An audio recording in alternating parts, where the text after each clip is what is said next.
got the measure passed. Woo! Not only passed, but with 75% of the voters. Yes! I think it's absolutely outrageous. It's not going to change anybody's drinking habits or eating habits. If anything, I know me personally, I'm going to stock up on all my sugary drinks before January 1st. The measure won by a wide margin. It requires distributors of soft drinks and other sugary beverages to pay a tax of 1 cent per ounce. Also, I feel that this is going to have an incredible statewide first and then definitely national impact. This, dear listeners, is where we left you last episode, in the city of Berkeley, California, which is the city where Cynthia and I first met. Ah, the memories. But today we're not going to stroll down that particular memory lane. We are going to stick to the soda lane today. So we're in 2014. Berkeley has passed the nation's very first modern soda tax. Some people are already planning to hoard the sugary stuff, and others are saying this is the start of a wave. So, was it? Did other cities, even countries, catch that wave? This is part 2 of the Great Soda Wars. You're listening to Gastropod, the podcast that looks at food through the lens of science and history. I'm Cynthia Graber. And I'm Nicola Twilley. And this episode, we're going to get to the bottom of the real question. Do these soda taxes work? But also, what does work even mean in this context? And why did the soda industry take the entire state of California hostage last summer? What was going on? Not to mention their Dirty Tricks campaign in Colombia. We are actually going to mention that, Nikki. Thanks for bringing it up. My pleasure. Finally, are soda taxes the best bang for the buck? Are they the best way to cut sugar consumption and all its related health impacts? All that and more. But first, it's December. It's gift-giving season for many people around the world. And as you might remember, we do totally depend on your financial contributions to make this show. It is literally just the two of us doing everything, and it takes kind of an overwhelming amount of time to make these shows every 2 weeks. But we are not asking for money right now. We have other gifts we'd like from you. Top of the wish list, our listener survey. Hundreds of you have already filled it out. Thank you, thank you, thank you. But actually, we need thousands of you. It's short. Really, it will take a couple of minutes. And your answers will help us improve the show. And equally importantly, they'll help us sell the ads on which we also depend. There's a $100 Amazon gift certificate there for one of you lucky survey responders. So please go to gastropod.com/survey. That's gastropod.com/survey. But that's not the only gift we'd love from you this holiday season. We need your suggestions. We've just launched a really ambitious effort to improve the diversity of voices on Gastropod. It's something we care about and are really conscious of, and we'd like your help in doing better. We are looking for people who aren't always well represented in the science and history worlds, people of color, women, voices that we don't always get to hear. So if you have any ideas for people who are doing great work in science or history, connected to food, of course, who fit the bill, please let us know and feel free to nominate yourself. Send those suggestions to contact@gastropod.com. And not meaning to be greedy, but there's one more gift on our wish list this season. We want your help in spreading the word about the show. Sign up a friend, post about us on social media. And not just once, do it regularly, like even every month. And finally, for those of you who like Reddit, you can post a fun little factoid you picked up from Gastropod on r/todayIlearned. Lots of you have told us how much you like to share these nuggets with friends and family. If you share them on Reddit at r/todayIlearned, you can help other folks find us too. We have a couple of sponsors to tell you about. Ever wonder what your life would be like if you took a different path? Are you doing today what you envisioned you'd be doing 10 years ago? This holiday season, GH Mum Champagne has partnered with Vice to bring you personal stories of courage, belief in your dreams, and the determination to make those dreams a reality. So pop open a bottle of GH Mum Grand Cordon, get inspired, and celebrate your next victory. Visit ghmummvictory.com to see all 10 stories. Bob's Red Mill offers a variety of mueslis to add to your morning routine, like their old country-style muesli, gluten-free muesli, and muesli cups for a quick breakfast on the go. They also have recipes for muesli inspiration, like chocolate chip muesli cookies and breakfast muesli bars. Head to bobsredmill.com to explore more recipes and get your favorite muesli today. That's bobsredmill.com. Well, we actually began in Mexico around 13 or 14 years ago. Barry Popkin is an economist and nutritionist at UNC Chapel Hill, but his work actually extends around the world. He consults with countries, such as Mexico, about policies that can improve public health, policies like soda taxes. As we just said, in the U.S., the first soda tax to pass in modern times was in Berkeley in 2014. But in fact, an entire country had passed a soda tax just before that in 2013. Mexico. Countries other than Mexico have had soda taxes here and there. Most of them were small taxes passed for revenue reasons rather than health.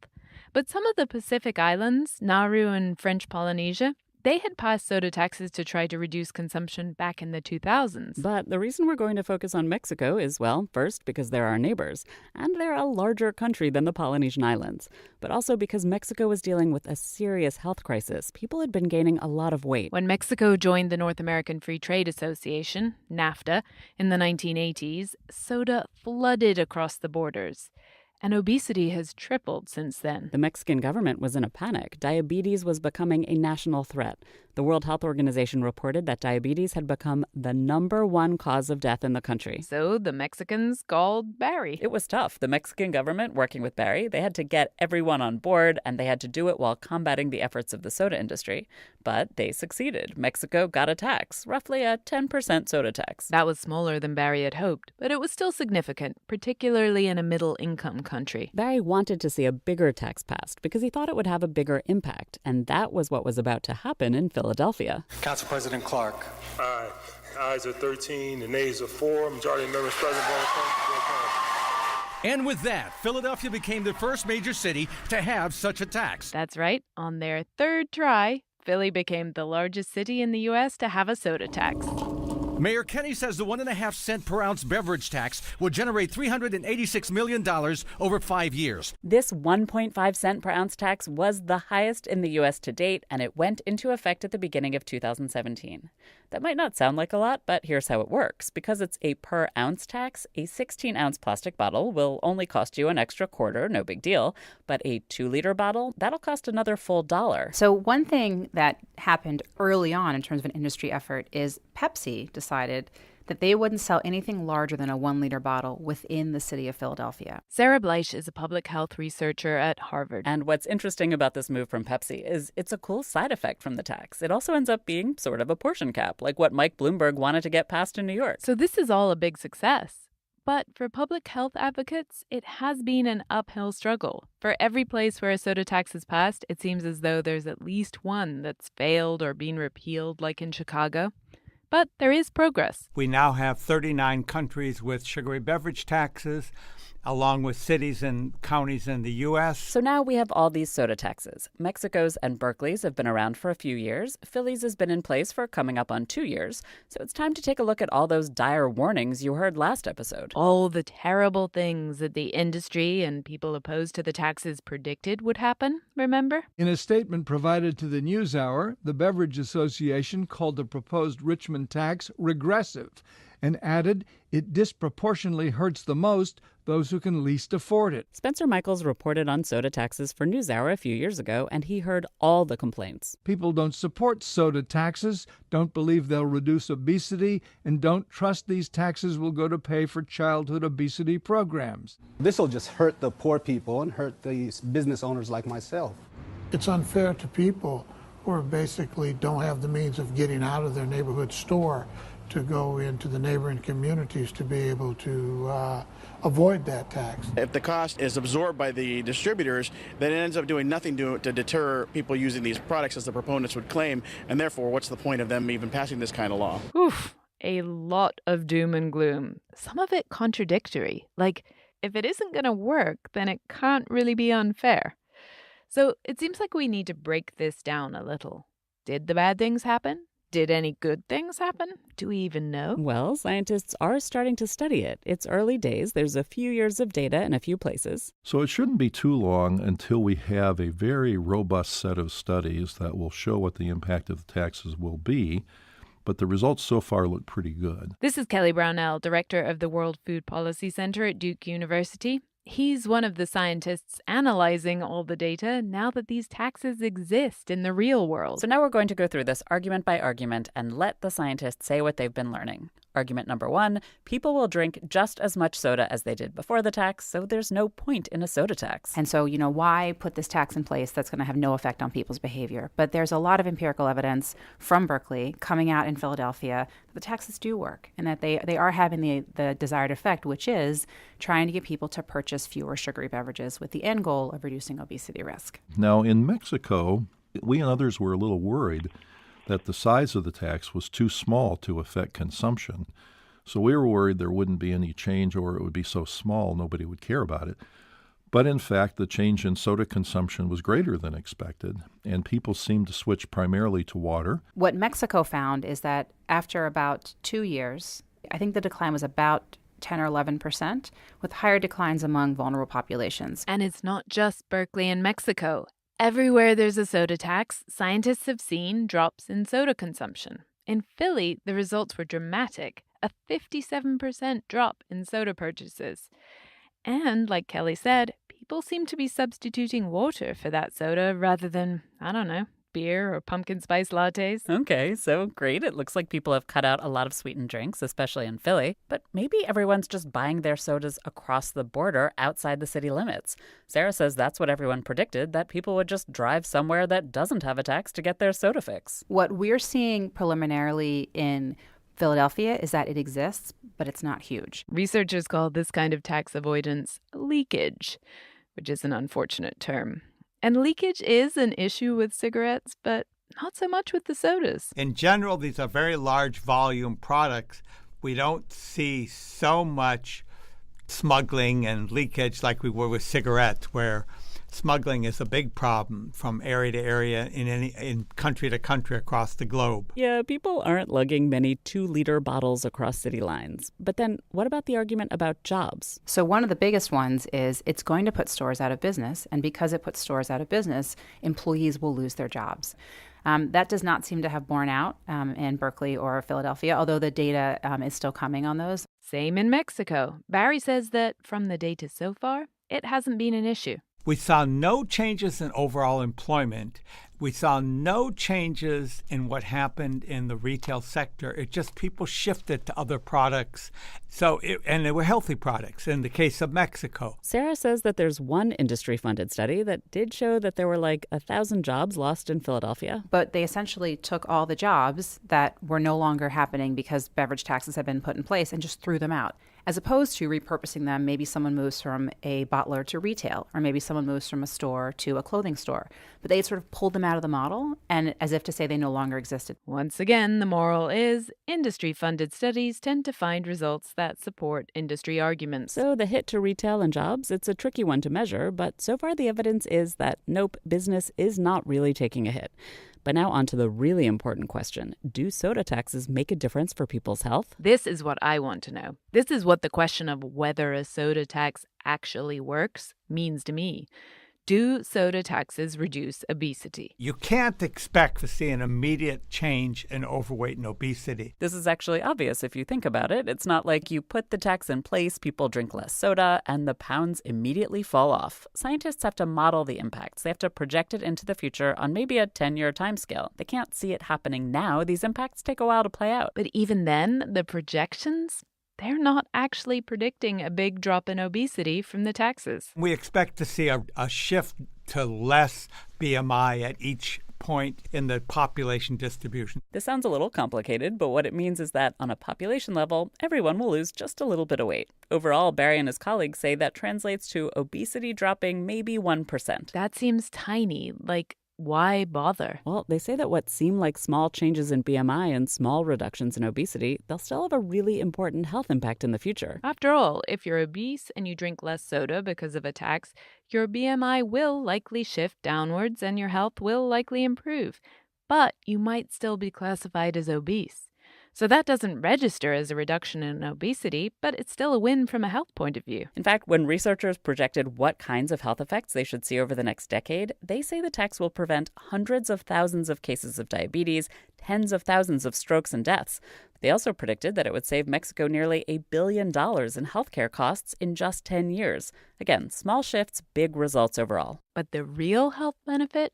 It's preventing future cases of obesity, particularly in kids. That's where these taxes will have their biggest effect. Steve Gortmaker is at Harvard, where he specializes in modeling the impacts of soda taxes. And of all the health benefits, he's most excited about prevention. Children aren't born with obesity. They develop it over their early life and childhood and adolescence. And our feeling is that if you really want to make a dent in the future, you've got to begin young. Every single year. There's nothing magical about any particular year. You just got to slow that rise every single year. Once adults have obesity, it's very hard to turn around. It's not that it's impossible, and some people really are successful at turning that around. But we just would like to see more of a preventive focus. And this is the real point of soda taxes, preventing future cases of obesity. Reducing obesity in the future is obviously good, but what about the argument that these taxes are a regressive way to achieve that goal? This is the argument that soda taxes hurt the poor the most, and that's unfair, because the poor aren't responsible for the inequalities and failures in our society that underlie obesity. So why should they be punished with a tax? In Mexico, the people who drink the most soda are among the poorest. And while overall Mexicans reduced soda consumption by about 10%, the poor reduced their consumption by nearly twice that. It looks like where it's having the biggest effect is among low-income populations. It's the same story in Berkeley, where researchers out there looked at consumption pre-post tax and found larger drops among low-income populations. And those larger drops in consumption, they translate into larger health benefits. So in that sense, these soda taxes are actually quite progressive. The poor are getting the biggest health benefits. And according to Steve Gortmaker's modeling, soda taxes are also not hurting the poor financially because they're reducing consumption rather than paying the tax. With a tax, they'll tend to spend less of their money on the beverage after the tax. I mean, even taking into account of the tax. Well, okay. Based on the data so far, the case seems closed. We should just implement these soda taxes everywhere. Why haven't we already? Well, as we've mentioned, the soda industry isn't really excited about all these taxes, especially because they do seem to work and people drink less soda after the taxes kick into gear. They're fighting to stop the spread of soda taxes, and we are going to tell you about some of their dirtiest tricks in that fight next. But first, we have a couple of sponsors to tell you about. When the weather gets colder, is there anything better than curling up on the couch with a great bottle of wine, personalized to you from First Leaf? By rating the wines you receive, First Leaf determines your likes and dislikes and only sends you wine that you will love. Just answer 3 quick questions about your wine drinking preferences, and First Leaf will create an introductory 3-pack of wines just for you. When your bottles arrive, taste and rate them online. First Leaf selects new wines based on your tastes for your next shipment. Choosing the right wine is so hard that only 274 people in the world have passed the Master Sommelier exam since it was introduced in 1969. There are more than 10,000 wine grape varieties in the world. Another reason it's good to have a pro do the choosing. Gastropod listeners get an exclusive intro offer, 3 bottles of wine for only $15 plus free shipping. If you rate these 3 wines, you'll get an extra $10 off your next box. Just go to tryfirstleaf.com/gastropod. That's tryfirstleaf.com/gastropod. Cooking with Jewel means no guesswork. Steak, chicken, seafood, eggs, veggies, they all come out exactly the way you like them. It's fun to try cooking new things because Jewel helps you make chef-level food without any effort. Cooking with Jewel is hands-free, and it's easy to cook for a crowd. If it fits in a large cooler, you can cook it with Jewel. So what's the science behind this magic? When you cook food on a stovetop or in the oven, you have to heat the outside of the food to much higher temperatures than you want the inside to reach. That dries things out and denatures proteins. With sous vide, you're heating water, not air. Water is a much better conductor than air, so you only heat it to the temperature you want, and you never have to worry about food being under or overcooked. To get yours, visit chefsteps.com/Jewel and use code GASTROPOD to get $15 off for a limited time. That's chefsteps.com/JOULE, code GASTROPOD. Jewel, perfect food every time. So again, the soda industry has fought tooth and nail to keep soda taxes off the law books. In the 8 years after Kelly Brownell's anti-soda tax op-ed, the soda industry spent more than $100 million just in the U.S. to oppose these taxes. But here's the thing. Soda sales have actually been going down in the U.S. for a while. And as you probably know, rates of obesity have still been increasing in the U.S. The soda industry actually uses this as an argument. Look, they say, it can't be our fault that everyone is obese, because even when Americans are drinking a little less soda, they're still getting fatter. It's true, and it's true that soda isn't the only reason for the growth of obesity in the U.S. and elsewhere. But it's also true that when people who drink a lot of soda cut out that soda, on an individual level and on a population level, they do lose weight. And soda taxes have been proven to help with this. So that particular industry argument is also spurious.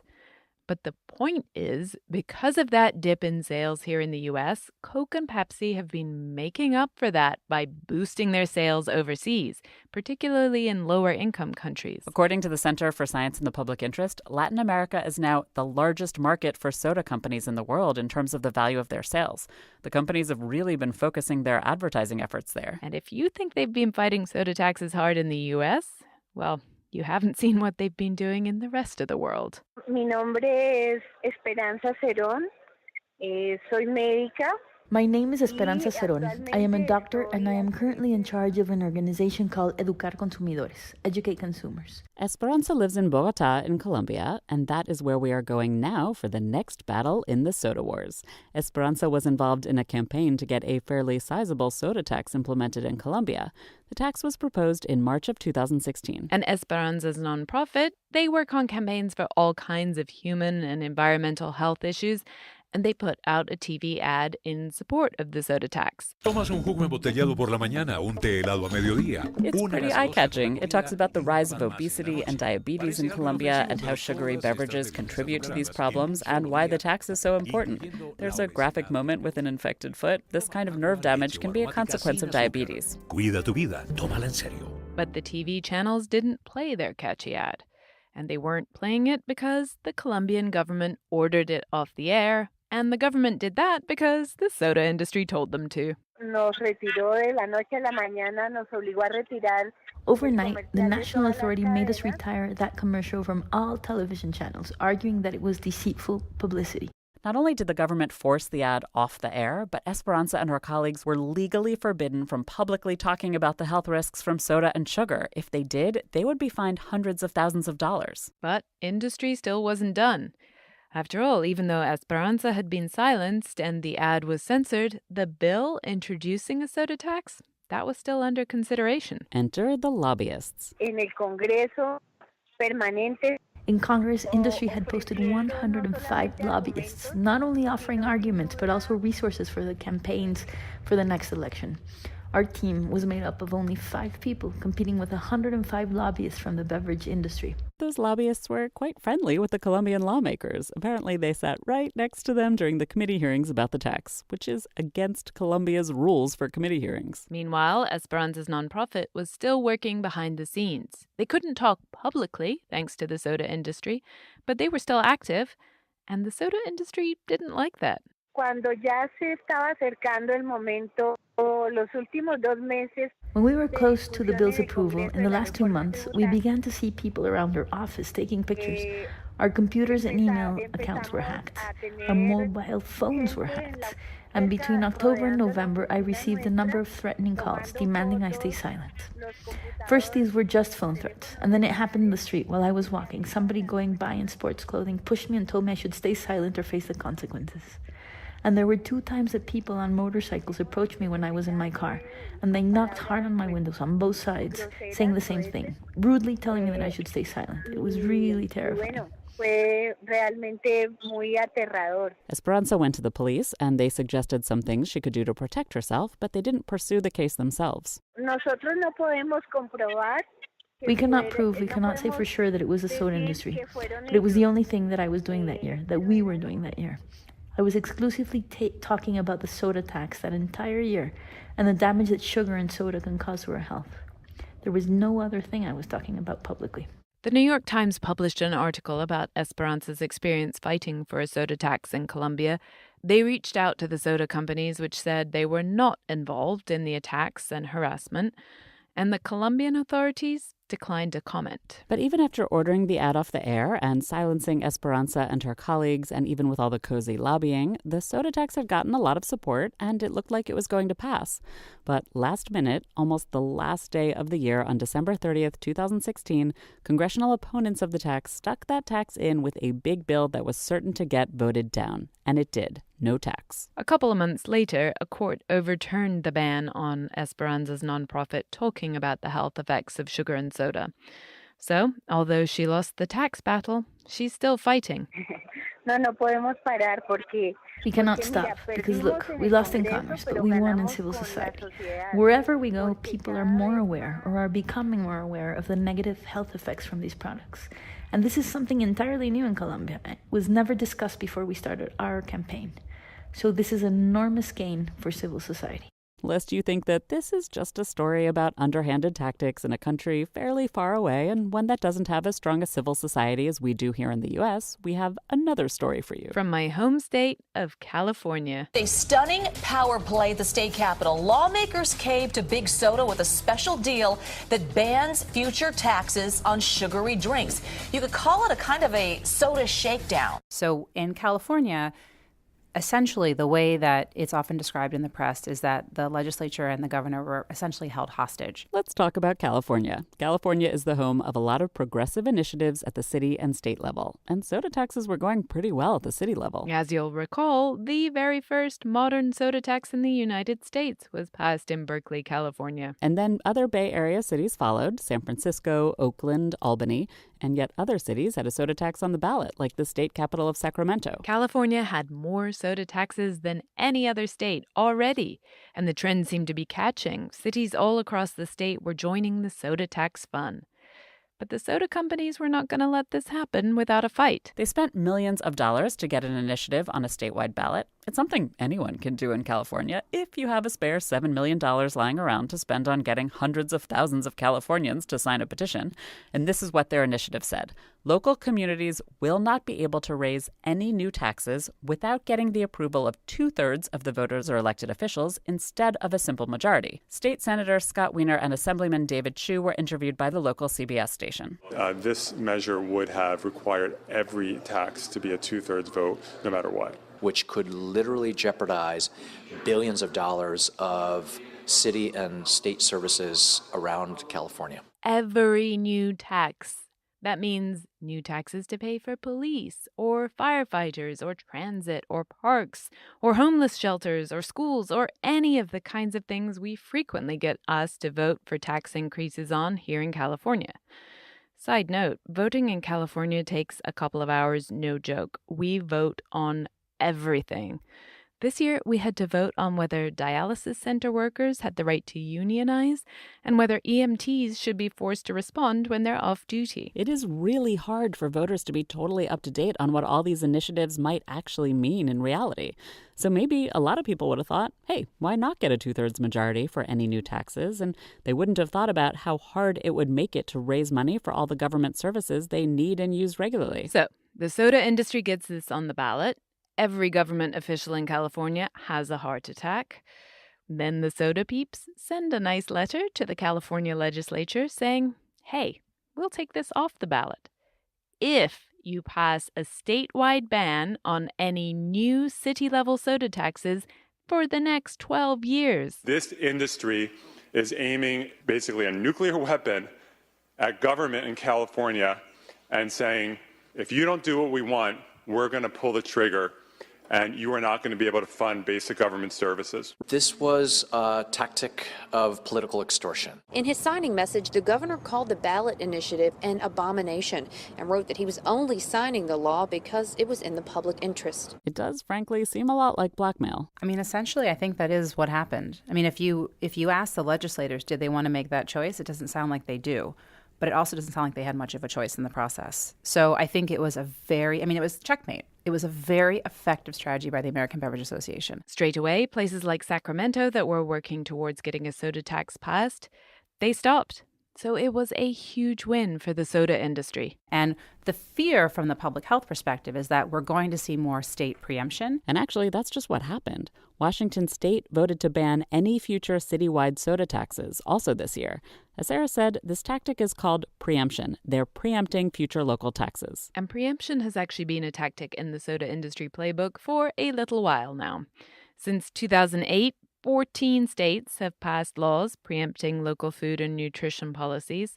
And on top of that, 26 states have passed something called a Common Sense Consumption Act, which bans any future lawsuits against the food industry for obesity-related claims. This is unbelievable and shockingly underhanded. I mean, could there be a more clear admission of guilt from the soda companies just purely by how hard they're fighting and how low they're going? What's even more interesting is that the soda industry is not inventing these tactics itself. The marketing, the lobbying, the preemption, supporting scientific research that muddies the issue, even the intimidation, they're taking these strategies straight from Big Tobacco's playbook. We actually interviewed Kristen Kearns about this. She's the founder of a new archive of internal food industry documents at UC San Francisco.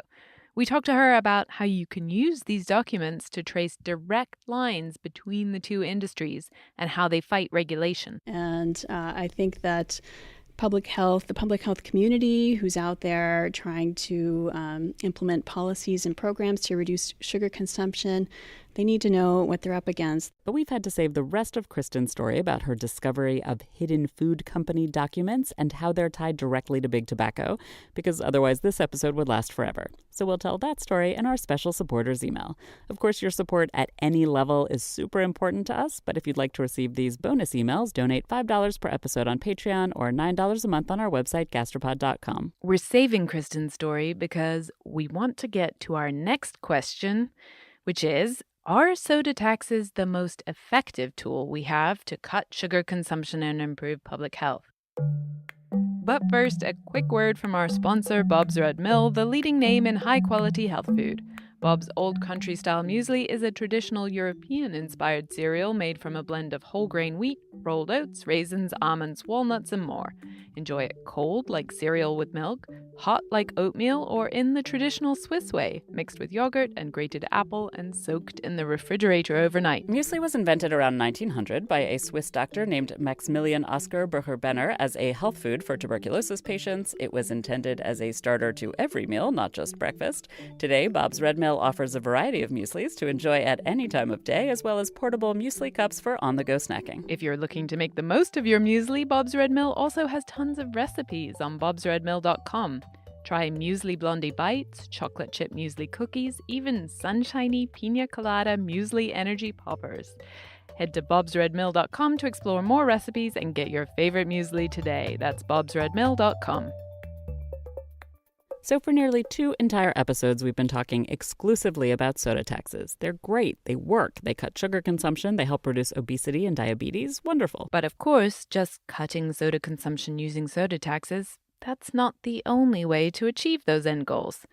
In my home country, the UK, there's been a slightly different approach. So back in 2016, our Chancellor of the Exchequer, so our finance minister in effect, announced that he would introduce a tiered sugar-sweetened beverage tax. So that meant that there were different levels of taxation based on how much sugar was in the drink. Adam Briggs is a doctor who studies public health at Oxford University. So you might be thinking, well, what's so different here?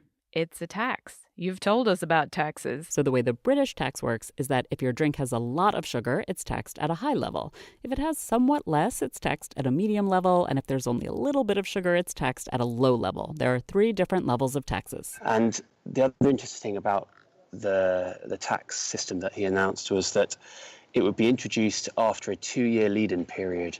And he said the explicit intention of that was to allow industry to reformulate their products or change their products such that they can reduce their potential tax liability. And the idea of having these 3 tiers and the 2-year run-up to the tax, it wasn't just to make life more complicated.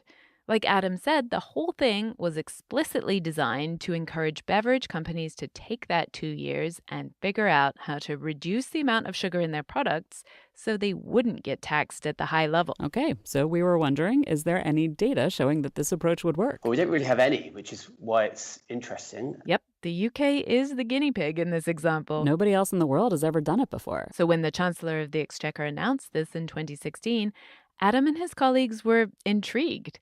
They wondered how the soda industry would actually respond. They figured there were 3 things that could happen. Soda companies could just opt to sell smaller containers of drinks, so there'd be less sugar in each container, so it would get taxed less. The second option they modeled in their study, the companies wouldn't do anything. They'd get taxed, and they'd raise the price of their drinks accordingly. It'd be like a regular soda tax. Scenario number 3 was what the Chancellor said he wanted to happen, which is reformulation, meaning the soda companies would reduce the sugar in their products to go down to a lower level of tax. Of our 3 categories of scenario that we modelled, we found that reformulation we felt would be most likely to have the biggest positive health impact. That's right. Adam predicts that reformulation would have a bigger health impact than the flat taxes that get people to drink less soda. After the 2-year run-up, the law went into effect at the start of this year. So, what happened in reality? So I am part of a team that's independently evaluating the soft drink tax here, and our data are thus far preliminary. But one thing Adam could tell us is that option 3 won. The soda companies mostly used that 2-year ramp-up to change their recipes and lower the amount of sugar in their sweet drinks. And these are not small companies. This is things like Lucozade and Ribena and Iron Brew, which are manufacturers of very popular soft drinks over here in the UK. I haven't heard of any of these companies. Nikki, how big a deal are they in England? Yes, they are real. Ribena is a super popular blackcurrant cordial. I feel like it's like ketchup. Everyone has a bottle at home. Iron Brew is basically Scotland's other national drink. It's bright orange and it tastes, well, fizzy and sweet. And Lucozade? That sounds like medicine. That's funny. My mom actually used to give it to me when I'd been sick. It's basically our Gatorade. Okay, so these companies now sell their drinks with less sugar. They've all added artificial sweeteners to replace some of that sugar. This has made lots of British people very unhappy because the taste of their favorite drinks has changed. And while reformulation definitely reduces the calories in a drink, it does raise some other issues, like about the health impacts of the artificial sweeteners themselves. Which we are going to come back to early next year, so stay tuned. So Adam and his colleagues are still collecting data, which means that the jury is still out on whether a tiered tax is more effective than a flat tax. So what's going on in England, that is another kind of tax. But there is an entire other way to approach the question of how to help people cut some sugar from their diet. We started working with our colleagues in Chile and the Chilean government, well, actually quite a long time ago. This is Barry Popkin again. He's kind of the go-to guy for a government that wants to try to cut sugar consumption. He worked with Mexico on their soda tax, and then Chile picked up the phone. So Barry and the government of Chile, they all came up with a new approach to combating obesity and diabetes. It includes soda, but it also encompasses all the other junk food that folks are eating. Chile already had a small soda tax. Too small to make much of a difference, Barry said. So now the main tools they're using are these bold, black, stop sign-shaped warning symbols that are printed on the front of food and drink packages. One stop sign if the food has a lot of fat in it, a second if it has a lot of sugar, and a third black stop sign if it has a lot of salt. So at this point, you might be thinking, big whoop, what's so exciting about labels? We have labels on our food. We can read exactly how many grams of sugar are in our sodas. But that doesn't seem to stop anyone from drinking them. As Sarah said, we get confused by these numbers. We don't know what they mean. We don't know how many calories we're supposed to eat or how many we've already eaten. Lots of countries have other kinds of labels, often positive labels, like ones that say healthy choice or low in fat. Most of these label systems are voluntary, and most of them have relatively tiny effects on people's consumption and thus people's health. In fact, industry tends to like these kinds of positive labels for exactly that reason. So instead, Chile went dark. These mandatory negative front labels, this is something that had never been tried before. Never in the world. But wait, there's more. It's not just that soda and other sugary foods now have these black stop signs on them. It's what you can do once you have them labeled. Like ban marketing of those foods to kids. So this summer, Chile started a complete ban on marketing. So if your product has a warning logo, You cannot advertise it any time between 6 a.m. and 10 p.m. Food and drinks with the warning label can't be brought into schools. And food and drinks with the warning label, they also can't have fun characters on their packaging. Of course, the soda industry fought this move. They fought it all the way to the World Trade Organization, but they lost. So Chile actually won this battle. But are they winning the war? What effect has the Chilean stop sign system actually had in terms of cutting sugar and improving public health? It's very big. That's all I can tell you. It's much bigger than the tax. But that doesn't mean we don't need both. We need both. This law kicked in about 2.5 years ago, and Barry is still studying the results. That's why he can't give us many details. But he's really excited about this Chilean program, even more excited than he is about what's going on in Mexico or in Philadelphia. Yes, I think Chile will become the first country in the world to reduce the prevalence of obesity. I think it will take 5 or 8 years, but I think, and I'm predicting, up to now, zero countries in the world have reduced obesity and overweight levels. Chile will become the first one. This is gobsmacking. Everyone told us that it was almost impossible to significantly reduce obesity. That prevention was the goal. But actually reducing obesity? How? What is it about Chile's plan that's so effective? Well, one thing that happened is that, just like in the UK, industry changed the recipe of their products. They reformulated. And they made huge changes. For example, we had Fanta. It had a high amount of sugar in it.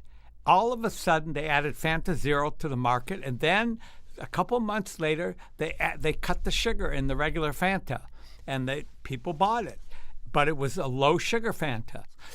Industry has enormous potential to do these changes when they're regulated. They don't do them until they're not. Barry told us that purchases of the foods and drinks labeled with the stop signs have also gone down, and that kids are seeing way fewer ads for them. The Chilean government has released a lot of ads themselves to help people understand what these stop signs really mean, to help them understand why these foods aren't good choices. Yo soy Florencia. Tomás, Diego, Manuela, Ariel. There's a fun one with a bunch of little kids where the kids are clearly rejecting the foods that have black labels on them. Todos los que no tienen la cosita negra, por ejemplo el paquete de COVID. And based on Barry's research, these ads and the stop signs are working. The kids are learning. He's done a bunch of focus groups, and he gave us a couple of examples of the kinds of things he was hearing. One is the mother saying, this happened by 5 or 8 different mothers. We had 8 different focus groups of low and middle income mothers with children. My son told me I had to stop buying these things with these black labels on them. I could only buy healthy food. And the second was her daughter said, Mother, you can't buy any more of this packaged food. I want you to buy salads for me for school. The third was the women saying, I never knew how much sugar was in these products. Now with these warning labels, I know it's really a lot, and I'm stopping buying them. Barry still thinks soda taxes are a great idea. He's not anti-soda tax. He's just also pro-warning label. But is one better than the other? I can't at this point tell you because we don't have the kind of data from countries only doing the warning label, so that it would be very hard to answer that. What also makes it complicated to compare apples to apples with labels versus taxes is how high is your tax? That makes a huge difference to its impact. Cigarette taxes in the U.S., they're pretty much at 300%. Soda taxes, right now, they typically max out at about 1/10 of that. Public health researchers think that if soda taxes were at 300%, they'd be a lot more effective. But Chile's experiment has already proven so effective that a lot of other countries are copying it. Israel, Peru, Uruguay, Brazil, and Barry said a lot of other countries are starting to look into it now too. What about here? Could we have a Chilean-style warning label system here? Well, experts think it'd be really hard to do. One of the main points of these labels is to use them to prevent companies from marketing to kids, like banning characters and banning advertisements on TV at certain hours. Kelly says that probably wouldn't work here, at least in part because of the First Amendment. That's freedom of speech, but lately it's meant freedom of speech for companies, not just people. But Barry, for one, hasn't given up hope. We can do it. It will take a lot of political will. We'll need evidence from countries like Chile and others so that we can fight industry. We'll need a government that truly cares about the health of the population and realizes that our healthcare costs are going to continue until we start eating healthier diets and cut the diabetes, hypertension, and all the other non-communicable diseases that are truly impacting our healthcare costs. So it's going to be a long battle in the U.S. But it is a battle we still need to fight. Basically, Barry, Sarah, and Kelly all say you do what you can wherever you are, and you still try to push for the best policies possible. A city can't do a Chile-style negative label or even a British-style tiered tax on its own. So a plain soda tax is the way to go if you're just working at the city level. It's horses for courses, to use my favorite expression that no American seems to understand. Nikki, what does that even mean? Choose your thing to suit the conditions. Like a horse that's good at jumping for steeplechase. I'll keep that in mind. And actually, Barry and Sarah say that we need all the horses. Reporters always say, wave your magic wand. What is the one thing? There is no one thing. And so there is for sure evidence on a suite of things that are likely to work. And it's the ability to sort of try multiple things in concert and ideally in a sort of complementary way that is going to make all the difference. And none of them are going to reduce obesity overnight, and that's okay because the point is the kids. We're talking about changing the whole norms of eating and the culture of eating, and that's going to take time. It's not going to happen in 2 years or 5 years. It may happen for preschoolers that we start them, and they, as they get older, eat healthier, but we're going to have to start now to get the next generation eating healthier. We can do this, just slowly. But there's hope. But we couldn't leave you listeners with such a feel-good ending, not when it comes to something like the Great Soda Wars, because you know that the soda companies aren't rolling over and saying, okay, fine, now there are taxes and huge black warning labels. They're still fighting. And now they're trying with international treaties like the North American Free Trade Act. It's preemption all over again. Mexico and Canada saw what was happening in Chile with the negative labels, and they were beginning to think about doing it themselves. And the American soda industry was so not into that. They tried to put a clause banning negative labels into the new NAFTA treaty so that Mexico and Canada could never do that. Luckily, they lost that battle. But now the soda industry is trying to put that same ban on negative logos. They're trying to push it through CAFTA. That's our NAFTA-style trade agreement with Central America. So then no Central American countries would be able to use negative labels. In other words, the soda wars continue. But the episode ends. Thank God. And as we said, we're actually going to be continuing this topic. We will be doing an episode all about artificial sweeteners early next season. Where did they come from? And are they the wonder product they promise to be? Can you really have your cake and eat it all with aspartame? Before we wrap up today, a final thanks this year to some of our special Gastropod superfans who support us at particularly high levels. Stephanie Mama, Rawiwan from Thailand, Bonnie from Melbourne, Tyler McGahey, Karen Shea, and John McCarter. Please forgive us if we messed up your names. We do love you. And don't forget, go to gastropod.com/survey and let us know a little bit about you. You might win a $100 Amazon gift certificate. Also, email us at contact@gastropod.com if you have ideas for people who would be great on the show and who can help us diversify the voices you hear. And don't be shy. Nominate yourself if you fit the bill. Huge thanks this episode to Barry Popkin, Kelly Brownell, Sarah Bleich, Esperanza Saron, Adam Briggs, and Kristen Kearns. Thanks also to the fabulous Gabriela Gomez-Mont, who generously volunteered to record a translation for Esperanza. For the past 5 years, Gabriela has run the lab for the city in Mexico City, which is the coolest urban project I know of. Links to everything on gastropod.com as always, so check it out. You could search for your city or different companies in Kristen's new archive, or check out the soda tax calculator that Kelly created to see how much your city could raise from a soda tax. Finally, Bob's Red Mill offers a variety of mueslis to add to your morning routine, like their old country-style muesli, gluten-free muesli, and muesli cups for a quick breakfast on the go. They also have recipes for muesli inspiration, like chocolate chip muesli cookies and breakfast muesli bars. Head to bobsredmill.com to explore more recipes and get your favorite muesli today. That's bobsredmill.com.